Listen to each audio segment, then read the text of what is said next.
Now to Pittsburgh, PA to see fantasy sports legend take on Toon Squad in a matchup of two teams who needed a win to help secure a playoff spot.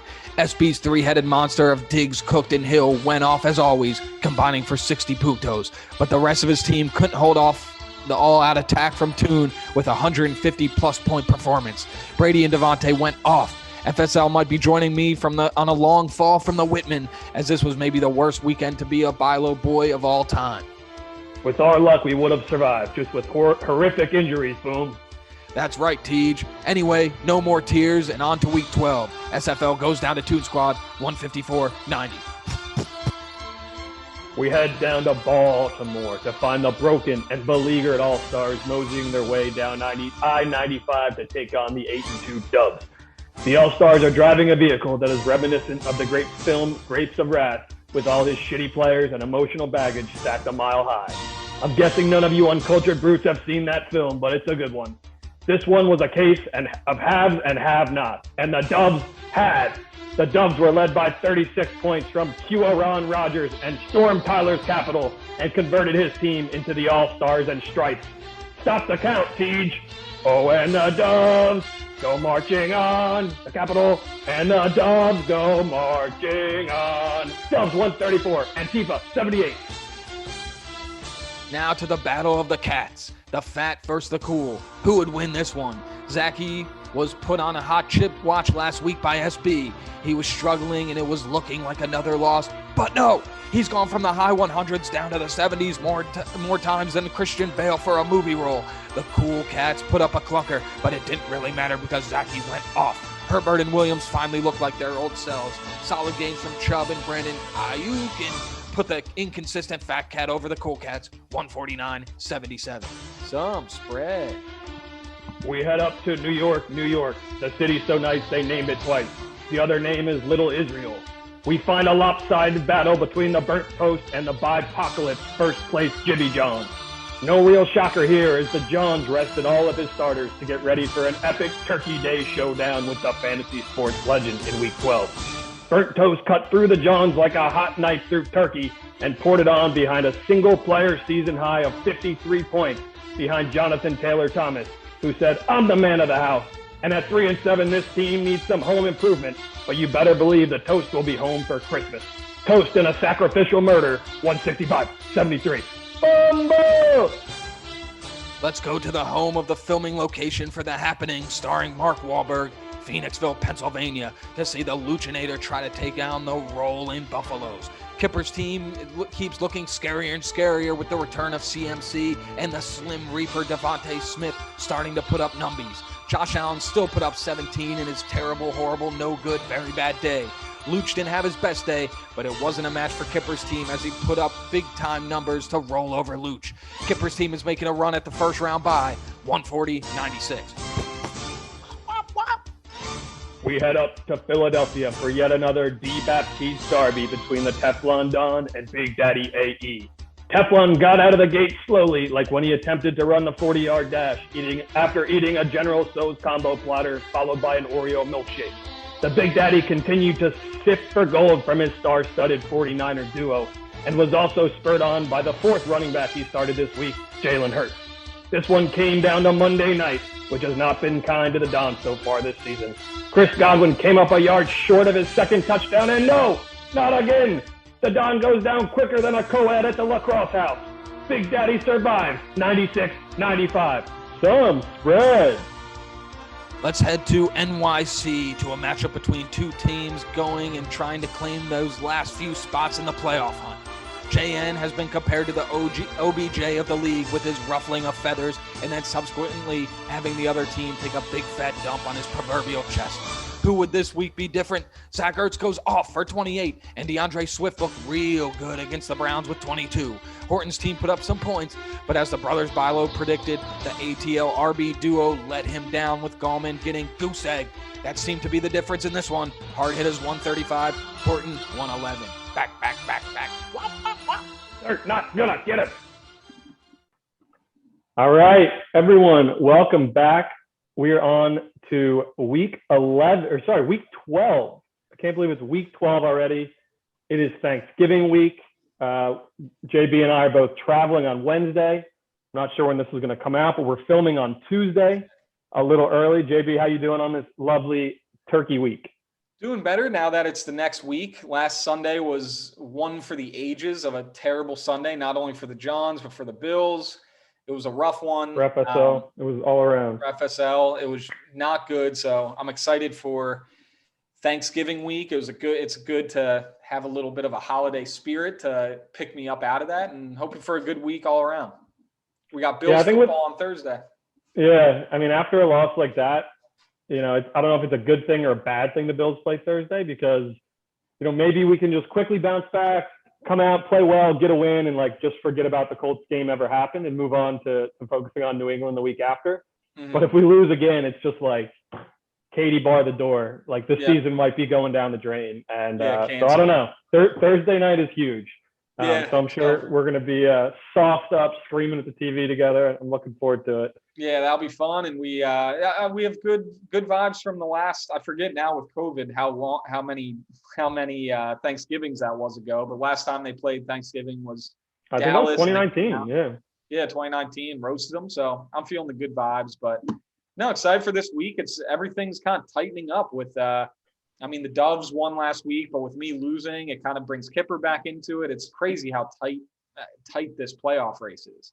Yeah, the middle of this league is just absolutely jammed. It's anyone's, the 4, 5, 6 spot is anyone's battle. Whoever can play well these final 3 weeks and score a lot of points, because there's going to be tie breaks. So it's going to be, who has the most points. And right now, Toon Squad has 14-10. Luch at 13.57 is a big advantage. And then everyone else is kind of jumbled around the mid 12s and high 11s. That's my one saving grace at 4-7 is I have 1270, which is more than a number of teams like AE, the Hittas, even Horton, Timans. I have more points than all of them. So that brings us into matchups. We clearly don't have transactions this week. We're taping on Tuesday evening, so they'll process tonight, so we can get right into the nitty gritty.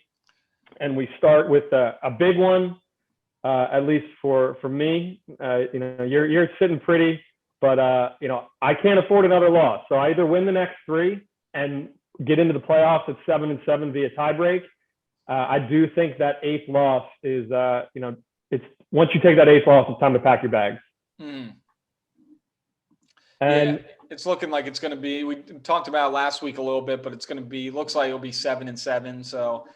I don't know if there's a week last week was the week you wanted to get me, but this week, you have Kamara against Buffalo. That should be a pretty good matchup for him. Buffalo hasn't been able to stop the run.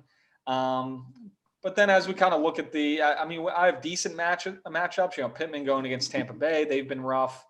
Kupp and Henderson against Green Bay at Green Bay. It looks like might be snow in Lambeau, it's saying. So I love that. So that could hurt. Maybe good for Henderson. Sometimes people say snow helps the offensive player, but I don't know. It should be. I think the points are relative to where we're going to be. You're always up in the 120s as projected, and I don't think I've scored over 120 all season. Projected. Maybe. I'm always projected there. The big thing here is, I think 2 things. One, Eli Mitchell. I hope he plays.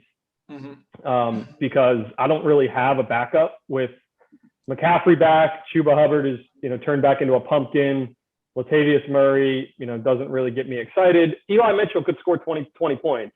Yeah. And the other thing is Tyreek Hill's on bye, which you would argue is my most explosive player probably. So that hurts. That's why, you're certainly a favorite in this one. But there's no guarantee Kamara is going to play. Yeah. And I think it looks like he may be on the wrong side of questionable if I'm reading some of the initial injury reports correctly. Cousins at San Fran, that could be a tough spot for him. Hopefully it's a Dalvin Cook day.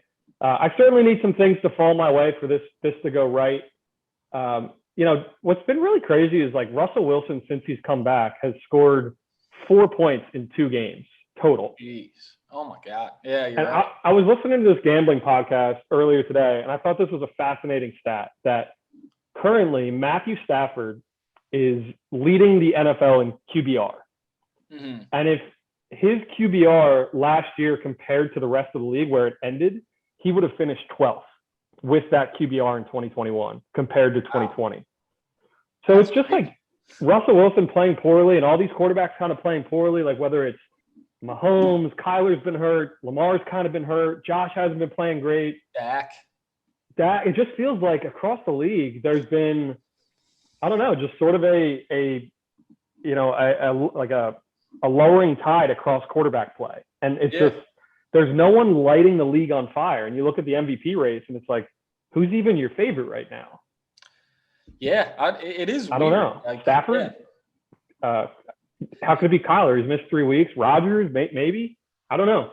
And even Stafford, like the last 2 weeks, has looked pretty bad. Like watching, like he's thrown a few pick sixes, and like he hasn't looked very good in like all the guys who you would say were MVPs have had weeks where, or like I would say 2, maybe 3 weeks where it's just like, what the hell? Like this doesn't look like that guy. So yeah, it's been a really weird year.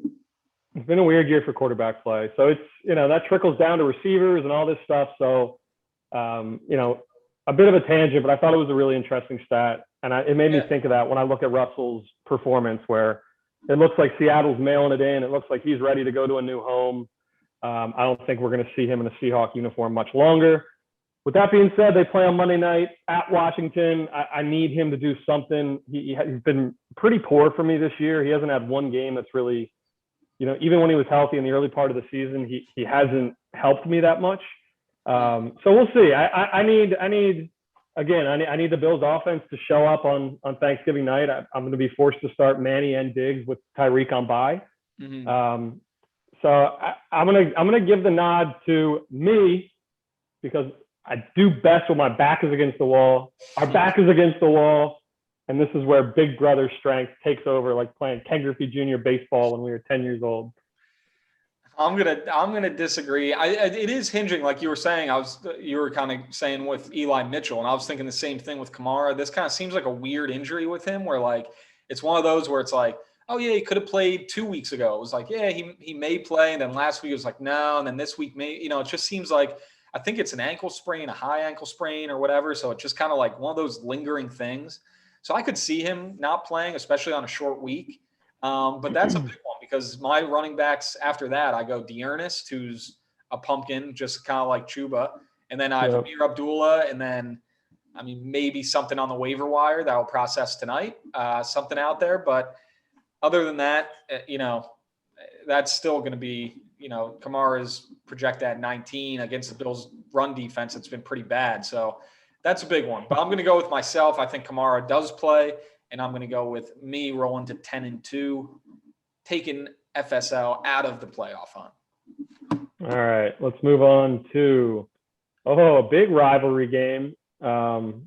Actually, this is rivalry week part 2. Yeah, I was going to say. I was thinking it's looking at the games. I was like, these games. I totally forgot about that. The way I had to do the schedule, it was so manual and a pain in the ass that I had to do it. So there was 2 rivalry weeks. I think the first one was week 2 or 3, and now this is the second one.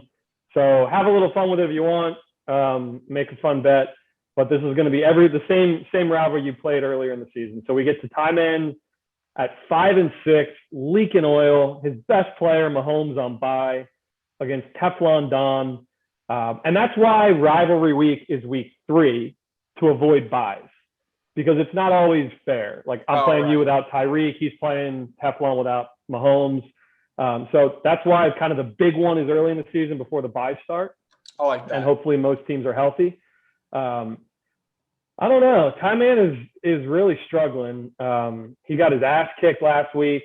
The one bright spot has been Keenan Allen has been playing really well. Mm-hmm. But beyond Najee and his standard 16 or 17 points and Keenan Allen and his standard 16 or 17 points, there's just not a lot there. And I do think Teflon still has a pretty good team, even though he's in dead last and could be the first ever back-to-back hot chip hero.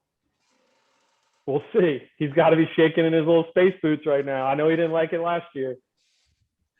If you look at, I'm looking at like if he adds a quarterback, you're looking at like Heineke versus Seattle, Mac Jones versus Tennessee, Wentz versus Tampa Bay, Matt Ryan at Jacksonville. Even though Matt Ryan's been worse than Russell, he has 1 point in his last 2 games. combined. He's been awful, but in his last 2 games. But so just not having that quarterback is a big deal. If a quarterback puts up 8 points, that's especially against Teflon, who has a good team. I mean, I don't know. You have Manny Sanders has been rough. J.D. McKissick has been completely average. At least Miles Sanders is healthy. He had 94 yards last week.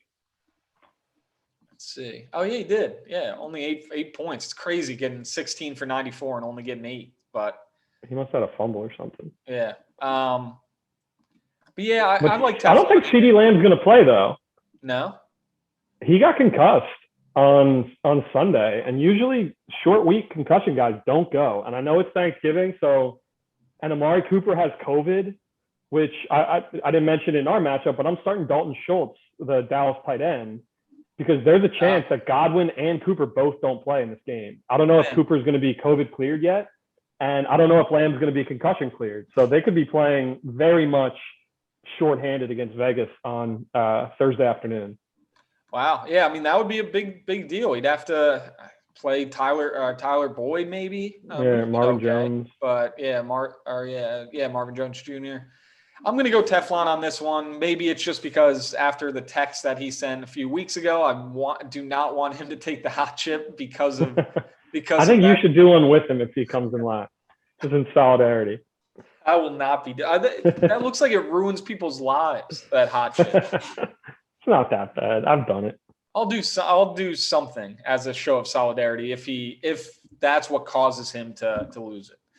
I would just like to shout out Odell Beckham Jr.'s projected points on Tyler's bench is at 15.16 points. Let's see. Wow. He's not had that all year. No. Not even close. His high score is 13 points. So good work, Yahoo. As you guys know, I'm a huge fan of their projections. They're just spot on. They're right every week. So yeah, I'll ride with you. With Tyler with Mahomes out has no fucking chance. Even if Godwin doesn't play, Tyler's in a tailspin, and Teflon is going to step on his throat and make the last place game a little tenuous, a last place spot. Yeah, only with 3 weeks remaining, right? So yeah, it's go time. 13-14. So yeah, it's going to get interesting. All right, next matchup. Speaking of hot chips, we got the Fat Cat against Tony Horton. 4-7, the Fat Cat versus 5-6, Tony Horton. Fat Cat coming off his, very typical 75 and then 150. Now he should go back to 75 this week, if my math's correct. But he's a big favorite here. Why? I don't know. Let's take a look. Kyler's on bye. Hopkins is on bye, even though they both are hurt anyway. So can't even use that as that much of an excuse. And I mean, Tony Horton is falling apart at the seams here. Yeah, for the Fat Cat, he has a chance to squeak into the playoffs. Obviously, he has a pretty big. His points are so low, though. He needs a lot of points. Right, he needs a lot of help, but just looking at Horton's team, especially with Kyler and DeAndre not being there, there's just not much to like. Darnell Mooney's actually been a stud, which I had no idea, but he's has 20 in his last 2 games. Wow, he's been good. With a bye thrown in there. Mike Davis has been rough. Brandon Bolden's his court. I mean, I just don't see how the Fat Cat's losing this one. Yeah, I think I'm with you. With all the buys, there's just not a lot of firepower on Horton's team. Once he lost Kyler and Hopkins, it was all kind of over. So I do think I think I'm with you. I think the Fat Cat gets to 5-7. And maybe a not so fast situation if he gets to 5-7. Yeah, I mean, you have Chubb coming back. He is finally fully off the COVID list. He's a stud, a guy you want towards the end, even though he does have a week 13 bye. That's a tough one for fantasy owners. But Herbert and Williams look to be on the same page again. Ayuk is actually starting to play a little bit better, so he's getting more looks. So yeah, I think Fat Cat's kind of rounding into form. Unfortunately, I don't know if his points will cause him to get a playoff spot, but yeah, I think he takes this one against Horton. All right, we agree. Let's move on to some brotherly love between Toon Squad and Releasing Doves. The red red hot Toon Squad. Mm-hmm. Just beat me into a pulp. I'll tell you what, his team's pretty damn good. From top to bottom, there's not a whole lot of weaknesses there. I doubt he probably plays Brandon Cooks. It looks like he'd be better off, throwing in Antonio Gibson into that flex, because Cooks, just hasn't been. I guess he's been okay until last week. Against the Doves, who again projected at 140.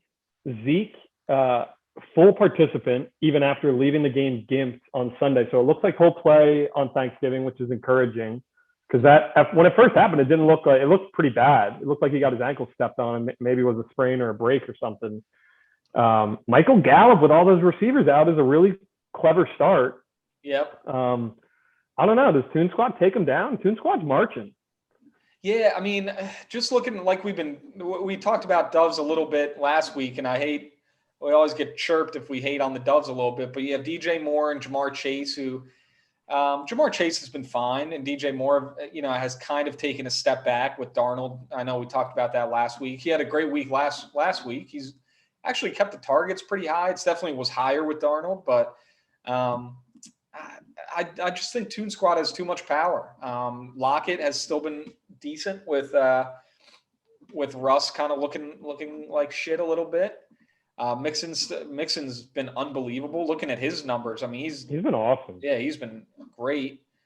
Cordell Patterson, I assume Ridley's still dealing with mental health issues, so he's the RB that looks like to be a stud, even though he got big goose egg. But I don't think he played last week; he was injured. But no, I think Toon Squad keeps rolling. I think it may be wishful thinking because I have a tough one against you this week, and I would like the Doves to drop another one. But I think Toon Squad is a good team and rolls past them.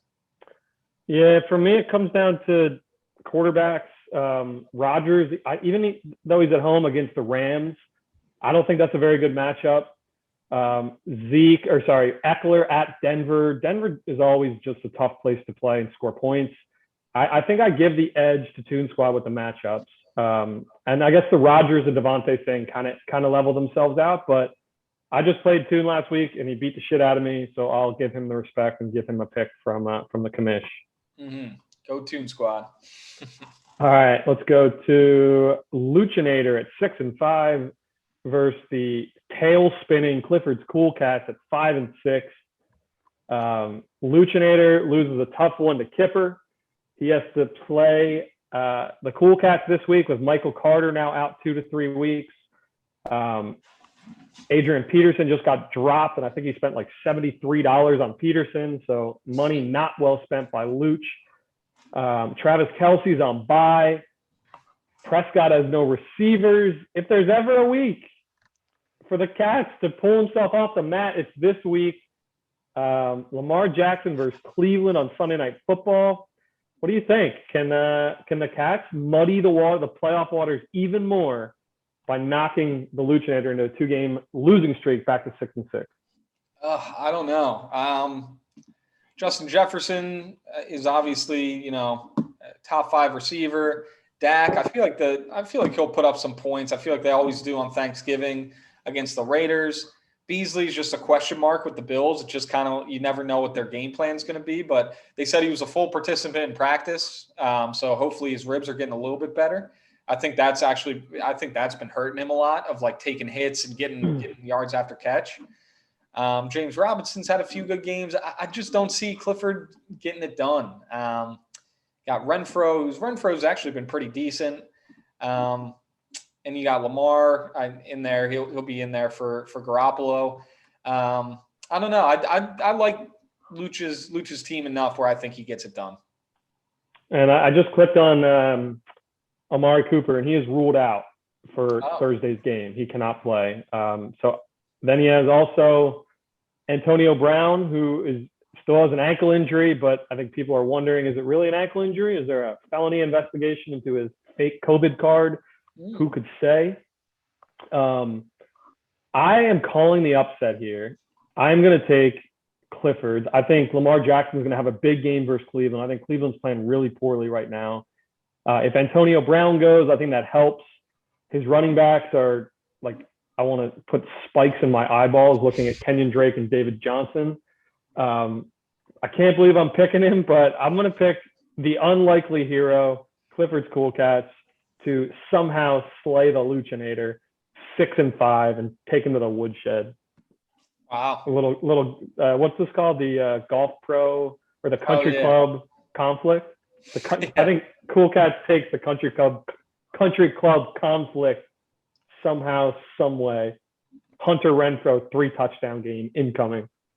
I could see. I mean, it's not a give in with Luch having Kelsey. I don't know who he's going to pick up. Michael Carter being out. I don't know who he starts for him. Maybe Brian Edwards. I don't think you can trust Zach Moss at this point. Maybe Sterling Shepard. I don't know if he's going to play. He probably won't play, but I think Luch gets it done. All right, let's move on to the old school versus new school. Big Daddy AE at 6-5 against the Buffaloes at 7-4. Big Daddy has his hands full on Thursday, going against Josh Allen, who hasn't been playing his best ball, but still been fantasy viable, even though the Bills' offense has sputtered a little bit. McCaffrey at Miami, that is a bad matchup. And if Kamara sits, Ingram against Buffalo is a really good start for Kipper. And Kipper's team is playing really well. Devonta Smith, Deontay Johnson really impressed me in that Sunday night game against the Chargers. He made some awesome catches. But Big Daddy AE's been getting it done with smoke and mirrors. You look at his team and you're like, how is he on a 3-game win streak? But you are what your record says you are, and he's 6-5. Yep. Yeah, and Debo's been a stud after all the hate that you were getting for that trade. He's looked great. Let's see who else he's. You trade him Singletary.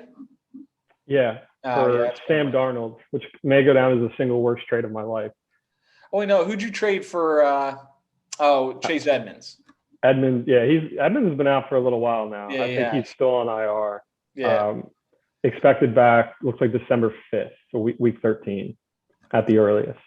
Yeah, I like Kipper's team too much. I mean, even with Ingram, he's Buffalo is rough in the trenches, and that's kind of what type of runner Ingram is. So like even with Kamara, it's like the Bills might be able to stop a kind of small, elusive guy like that, where Ingram, he might just even with a little bit of an injury on Kamara, he still might get some touches. So I still like Ingram, even if Kamara goes.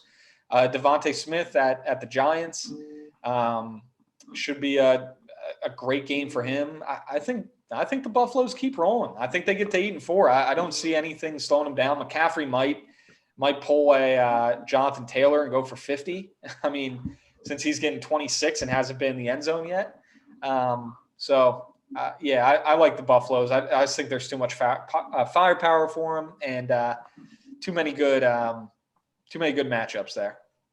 I'm going to go against you. I'm going to take Big Daddy AE, the new school, the newcomer, to keep rolling. The matchup with McCaffrey scares the bejesus out of me if I'm Andy. But the reality is the Bills' offense has not been playing well, and the Saints' defense is pretty good.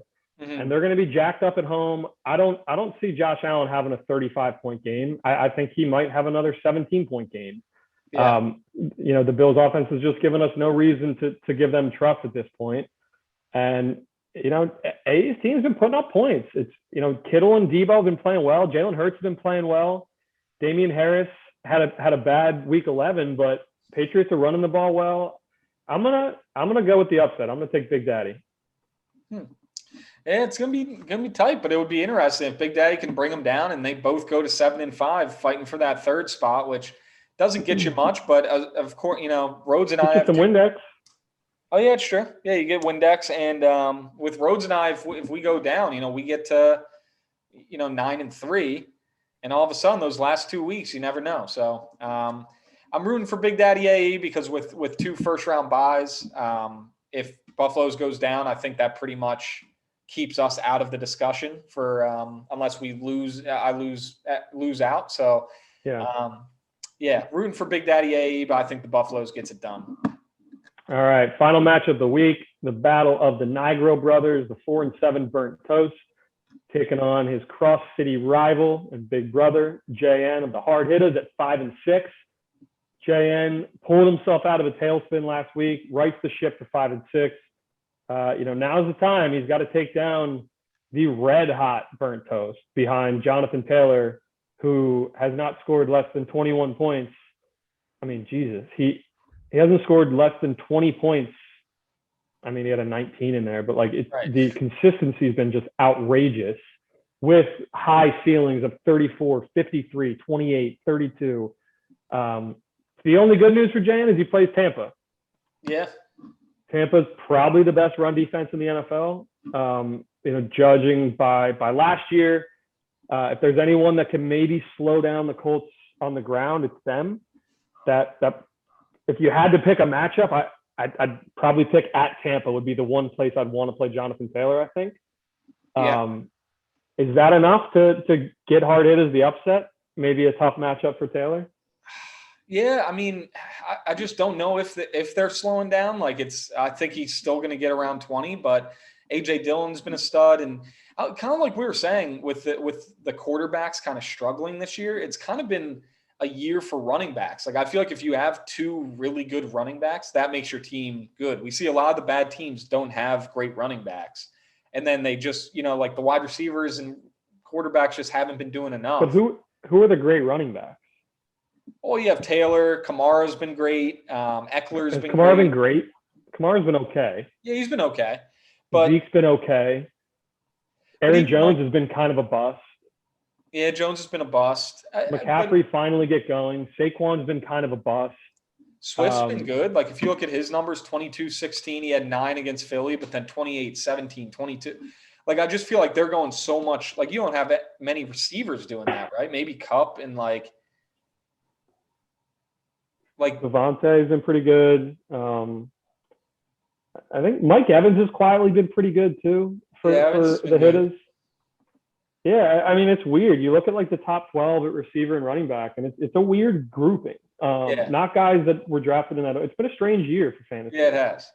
And now you look at the top running backs in the league. It's Jonathan Taylor, Najee Harris, Joe Mixon. Dalvin's been okay, but he's lacked those pop games. He's is a 16 to 22 point guy this year. Yeah. He's lacked a week winning 40-point game that someone like Taylor can give you or Mixon has given you. I think the Coach team is really good right now, and I think his matchups are on the below average side. I don't know. I think I'm going to stick with the chalk here and take burnt toast to knock off JN. Yeah, I mean, he's the big favorite. Again, going with your Yahoo projections, Saquon getting 17, I think is a little high. Since rich. Yeah, I mean, he had 29 in week 4, but other than that, I mean, last week he finally got 6 carries, but just went for 11. So I think that's a little high. Let's see, Gronk's back. He had a decent week last week. He'll put up numbers. I'm going to go with hard hitters here. I think he puts up a good week. I think let's see, Tim Patrick, he's playing this week against the Chargers. That should be a decent matchup there. They have a decent secondary, but no, I think the hitters pulls out the upset here. I do like Toe's team, but I think the big brother syndrome comes into play and hitters gets it done. All right, that's all we got. Do you want to do picks or do you want to just call it here? Are we done with picks? Yeah. I mean, we kind of did it at the beginning. You want to look at the league overview? Yeah, sure. I don't think a whole lot changed. The 4 and 7 teams, me, Toast, and Fat Cat. Fat Cat, has 1164. He's not that far behind. He's 100 points back of me, which is certainly doable in 3 weeks. Yeah. Especially if he has a big week and I lay an egg. I don't know. I mean, if I had to pick who's in the 4, 5, 6 chair, I think it's going to be Toon Squad for sure. I think his team's really good. Mm-hmm. I don't know about Big Daddy. I don't know if he can win a tiebreak against some of the even against Horton or the Hittas or Clifford even. Yeah. But Clifford's is like, his team is gotten just ravaged by injury and all this stuff. Like, right. He's not going to score 100 points this week, and maybe not again this season with what he's rolling out there every week. I think like John's, Doves. Oh, you guys already clinched, by the way. Congrats. I didn't notice that. Yeah, we clinched. Jim Doves already clinched. And both have a lot of money in the bank, 48-53, which is the luxury of having a good team. You don't have to go fishing every week. Yep. I don't know. I think locked in, I would have John, Doves, Buffaloes, Luch, Toon Squad. That sixth spot is anyone's ball game. Yeah. Yeah, I would say yeah, it's tough because I like Big Daddy A's team, and if he wins this week, that could put him closer to getting that spot. But like you said, with that the tiebreaker points for I don't know if 3 weeks are enough to go if the Hitters gets there. I mean, I guess that's only 40 points, 50 points. I just looked at AE's schedule. He goes Buffaloes, Burnt Toast, Horton. Ooh. And Horton's going to have Kyler back by then, so that'll make his team more formidable. And Burnt Toast is looking really good with Jonathan Taylor. Yeah. So I don't think Big Daddy AE's, he's certainly not winning out. I think if he goes 2-1, it'll be probably enough to get him in if he's 8-6. Yeah, I think you're right though. I think Luchinator and Toon Squad are definitely in, and then that sixth spot is kind of up for grabs, and that's why the one's so important to me, because I think Buffalo's, Luchinator, and Toon Squad are very scary to play to try to go to the championship. If you, yeah, well, you get a bye, so you don't necessarily. Yeah, I play guess the that's sixth right. seed. Yeah, you get a bye, and then obviously the winner of those two. So, yeah, I mean, so I guess with that thinking, the 3 seed is very important because whoever gets that plays the 6. Right, you'd much rather play Big Daddy than like Toon Squad or Luchinator. Right. It's going to be interesting. It's going to be fun to watch what goes down this week because it's tightening up and there's a lot of good teams up there. And looks like from our predictions, the only one that's out is probably Teflon Don at this point with the 8 losses. Yeah, there's no way 8 gets in. So I think basic rule of thumb here, if you assume Toon Squad's team's good enough to get in the playoffs, which I certainly do, unless he slips up, the entire league, besides Teflon, needs to be rooting against Big Daddy AE. Because if Big Daddy AE goes 2-1, he's 8-6. And then every 7-7 team's out. Yeah. So at least for me, Burnt Toast, and Fat Cat, if we have any hope of a 7-7 limping in, for the 5-6 teams, which are many, Toon Squad, Cliffords, Cool Cats, Hitters, Horton, All Stars. Right, you just need 1 loss in 3 weeks. It's like that's pretty good odds there, I would think. You need, I mean, the thing is, even if AE goes 2-1, one of those 5-6 teams are going to need to win out. So you need AE to go 1-2. Yeah. But then again, they'd probably pass him on points because he only has 1197, which is fraudulent. 1197 in 5th place at 6-5. Jeez. I mean, he could very easily be that 5-6 spot. I would think are going to be 7-7 teams. I think that's not a crazy thought. That there's not one 8-6 team. Or I mean, Luchinator may be 8-6, but those two the 5-6 spot could be 2 7-7 teams. So it's just like if you win out and you have enough points, it's like there could be 2 spots that you're vying for there. Oh, it's going to be interesting, but you need to win this week. Hopefully I can stomp on your throat and end it for you, but we'll see. All right, well, let's end it there. Everyone have a happy Thanksgiving. Enjoy the games. Enjoy friends and family that we probably couldn't see last year. It's been 2 years since a proper Thanksgiving, so I know we're all certainly excited for it. Go Bills, go FSL, take down the evil Jones. All right, boys, have a good week and happy Thanksgiving. See you, boys. Peace.